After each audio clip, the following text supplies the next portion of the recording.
A neighborhood dispute over dogs and fences has now ended up in court.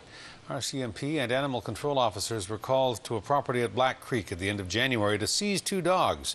The neighbors had filed complaints saying the dogs were dangerous. But as CTV's Gord Kurbis reports, their owners are now waging a court battle to get them back and keep them alive. That's where I found the little dog. Jacques Manseau shows me the exact spot where he says he found an injured dog on his property. His dogs are now at the center of a bitter court battle because they're accused of carrying out a savage attack, something he and his wife say is unlikely. My dogs are the sweetest, most gentle dogs you ever wanted met, okay? You could ask anybody.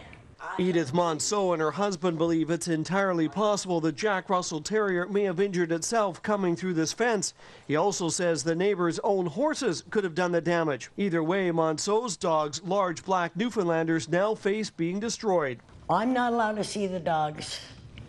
Vet's not allowed to see the dogs. Lawyer's not allowed to see the dogs. The Jack Russell's owner contends that Manseau's dogs must have reached through these 2 fences and pulled their tiny pet back through it in order to attack it. On January 26, the Newfoundlanders were seized by the regional district. We have an obligation to look in this matter and make sure the public is safe and the animals in that neighborhood are safe too. The Manseaus are upset that the control officer moved in on the dogs without a proper investigation. And they make a big story and they come here with no reason at all. What they do to us, I think, is very, very sad and very unfair. But the area's bylaw control officer says he did investigate the attack and spoke with neighbors about ongoing problems in the area. It's not just one neighbor. It's other neighbors in that surrounding area that I've spoken to, that have received emails from, that are very concerned about these particular large Newfoundland dogs.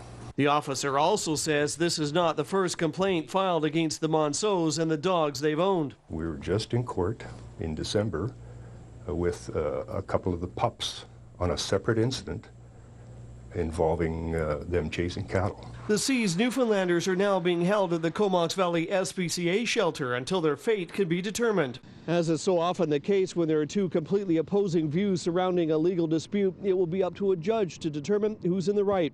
That process will begin behind me on March 1st. Gord Kurbis, CTV News, Courtney.